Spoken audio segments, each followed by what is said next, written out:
జై శ్రీరామ్ అండి అందరికీ. ఎక్కడికైనా మనం ఒక అకేషన్కి పోయామంటే మన ఇంట్లో వాళ్ళకి దరిద్రంగా ఒక 4-5 ఛానళ్ళు ఉన్నాయనుకోండి. ఒక దాంట్లో చూసిన సీన్సే ఇంకో దాంట్లో రిపీట్ అవుతూ ఇంకా గోడ కొట్టిన బంతిలాగా అవే వెనక్కొస్తూ ఉంటాయి అన్నమాట.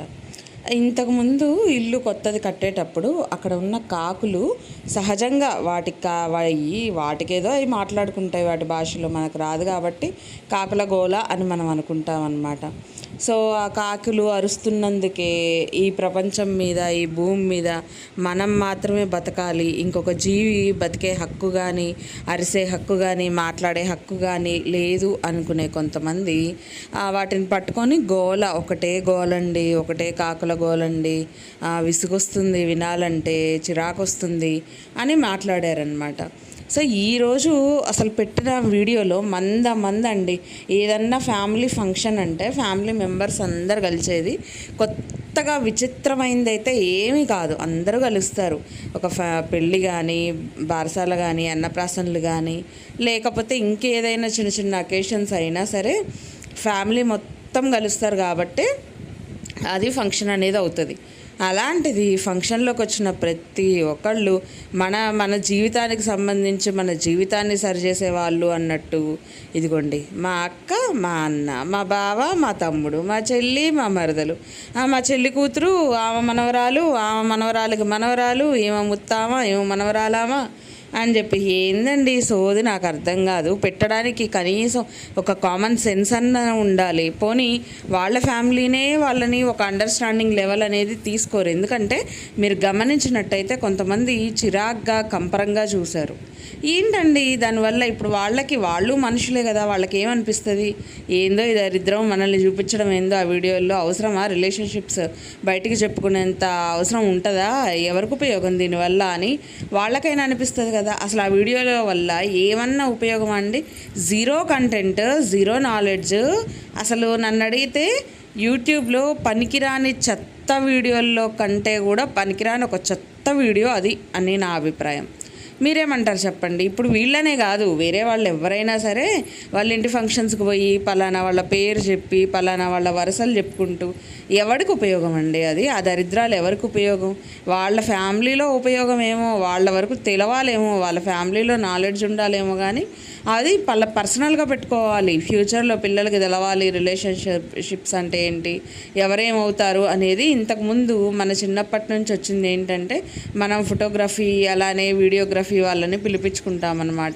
ఫంక్షన్స్ అప్పుడు అందరూ పక్కన నిలబడి అక్షింతలు వేసేటప్పుడు అలాంటప్పుడు ఫొటోస్ వీడియోస్ ఎంచక్కా తీసుకునేవాళ్ళు. అవి ఎందుకో చెప్పనా, అవి ఒక ఆల్బమ్ లాగా లేకపోతే ఒక క్యాసెట్ లాగా చేసుకొని అవి పక్కన పెట్టుకుంటే ఏంటంటే మనకి ఎప్పటికైనా సరే మనకు సంబంధించి చూడాలి, మన ఫ్యామిలీని చూసుకోవాలి, మన పిల్లలకి మన ఫ్యామిలీ ఎలా ఉందనేది నేర్పించాలి అని అనుకుంటే అప్పుడు మనం ఈ పెట్టుకోవడం వల్ల ఉపయోగం అనేది ఉంటుందన్నమాట. సో అది పర్సనల్ది పర్సనల్గానే ఉంచుకోవాలి.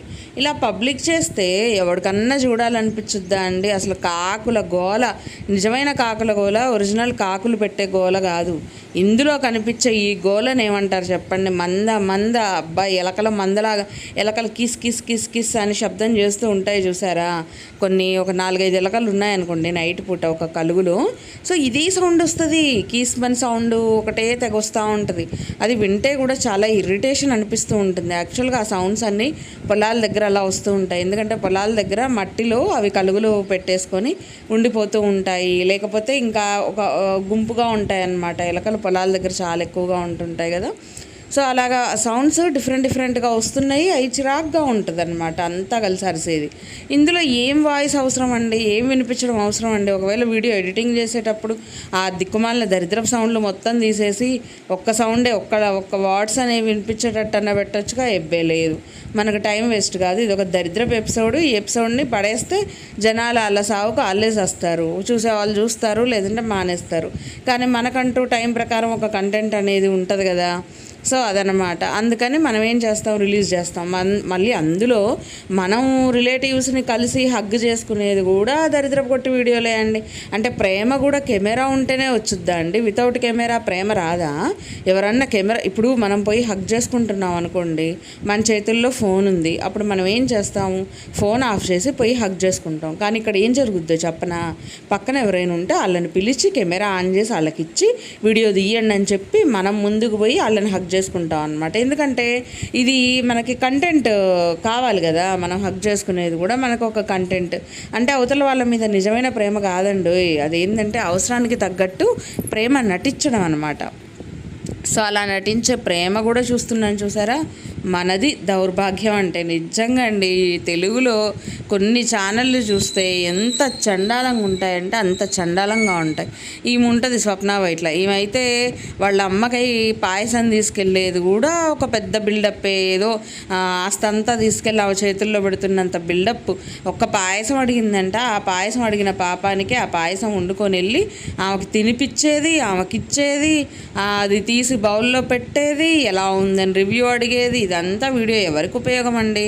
ఇప్పుడు మన ఇంట్లో పెద్దవాళ్ళు మనల్ని ఏదన్నా తినాలి, చెయ్యాలి, నీ చేతి వంట తినాలనిపిస్తుందంటే అది మనకు అదృష్టంలాగా ఫీల్ అవ్వాలి. అరే నా చేతి వంట ఎక్కడికి పోయినా మర్చిపోవట్లేరు, అడిగి మరీ చేయించుకుంటున్నారు అని అనుకొని ప్రశాంతంగా మంచి మనసుతో వాళ్ళకి చేసి వాళ్ళకి తినిపిస్తే వాళ్ళు ఇష్టంగా తింటుంటే మనకి ఆ సాటిస్ఫాక్షన్ లెవెల్ వేరే ఉంటుంది. కానీ కొంతమంది బతుకుతారండి నిజంగా అచ్చంగా వీడియోల కోసం మాత్రమే బతుకుతారు. వీడియో లేకపోతే వాళ్ళకి ఇంకేం లేవరో, మరి చెయ్యరో, ఏ పని చెయ్యరో, చెయ్యబుద్ధి కాదు, లేకపోతే ఈ ఫోన్లకి, వీడియోలకి, ఛానళ్ళకి ఎడిక్ట్ అయిపోయారు.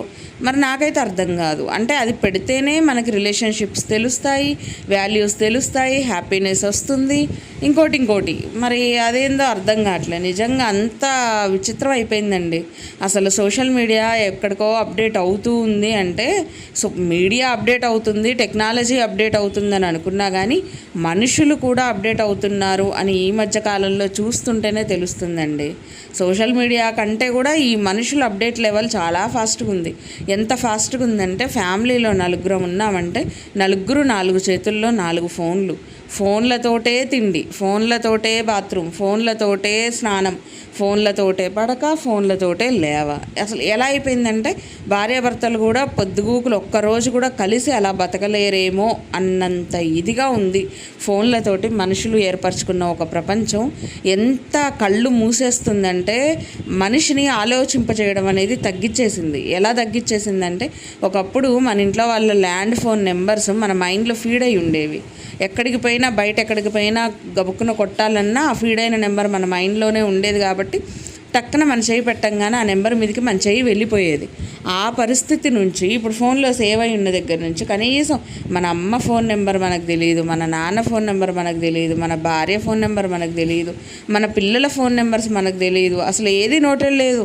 ఫోన్ తీయాలా, ఫోన్లో వెతకాలా, ఫోన్ కాల్ చేయాలా. ఒకవేళ ఆ ఫోన్ దబుక్కున స్విచ్ ఆఫ్ అయిపోయింది అనుకోండి, ఇంకా మనకు పట్టినంత దరిద్రం ఇంకో చోట పట్టదన్నట్టు ఉంటుంది. ఎందుకంటే అన్నీ అందులోనే వస్తాయి కదా.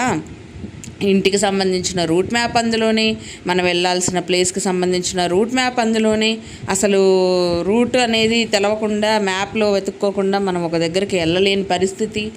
అసలు కనీసం ఇంటి నెంబర్లు కూడా మనం చూసుకునే పరిస్థితి లేదు. ఎంత ఘోరంగా అయిపోయిందంటే అండి నిజంగా గూగుల్లో రివ్యూస్ని బట్టి కొన్ని ప్రోడక్ట్స్ చూస్ చేసుకోవడం కానీ, కొన్ని ప్రోడక్ట్స్ వదిలేయడం కానీ, లేకపోతే కొన్ని చేయించుకోవడం కానీ, చేయించుకోకపోవడం కానీ, ఇలాంటివన్నీ. ఇంకేంటంటే చెప్పాను కదా, అసలు మనుషులు నలుగురు ఉంటే ఇంట్లో నలుగురు కలిసి 1 గంట 2 గంటలు రోజుకు ఒక 2 గంటలు టైం స్పెండ్ చేసిన పాపాన కూడా పోవట్లేదండి. ఒకళ్ళేమో కిచెన్లో ఉండి పని చేసుకుంటూ ఫోన్ చూసుకుంటారు, ఇంకొకళ్ళేమో బెడ్రూమ్లో ఉండి ఫోన్ చూసుకుంటారు, ఒకళ్ళు హాల్లో కూర్చొని ఫోన్ చూసుకుంటారు, ఒకళ్ళు అయితే బయట తిరుగుతూ ఫోన్ చూసుకుంటారు. ఇదే ప్రపంచం అయిపోయిందండి. అసలు ఈ దిక్కుమాల ప్రపంచం ఎప్పుడు పోద్దో ఎలా అంతరిస్తుందో తెలియదు. కానీ రోబో 2లో గినక అతను వచ్చి ఆ ఫోన్లన్నీ మింగేస్తాడు చూడండి, అలా మింగిన రోజు వీళ్ళందరికీ ఫ్యామిలీ ఎఫెక్షన్స్, ఎమోషన్స్ అన్నీ ఒరిజినల్గా బయటకు వస్తాయండి. అప్పటిదాకా రావు. నిజంగా ఆ రోబో 2లో అతన్ని విలన్గా చూపించారు కానీ అతను విలన్ కాదండి. నా దృష్టిలో అయితే హీరోనే. ప్రపంచాన్ని నాశనం కాకుండా చేసిండు. అది నేను చెప్పాలనుకున్నదైతే. సో ఇదండి ఈరోజు వీడియో అయితే. మీ అందరికీ నచ్చిందని అనుకుంటా. నచ్చితే ఒక చిన్న లైక్ చేయండి, షేర్ చేయండి, అలాగే సబ్స్క్రైబ్ చేసుకొని పక్కనే ఉన్న బెల్ కూడా కొట్టేయండి.